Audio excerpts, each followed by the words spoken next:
बुद्धं शरणं गच्छामि धम्मं शरणं गच्छामि संघं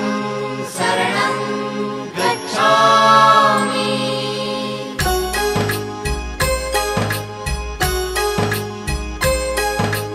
बुद्धं शरणं गच्छामि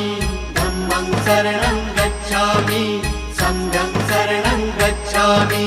त्याग मूर्ति तू शांत चित्त तू योग रूप संसारी दया प्रेम अन मानवतेचे प्रतीक तुझी ईश्वरी सिद्ध मूर्ती सिद्धार्थ गौतम सकलांचा स्वामी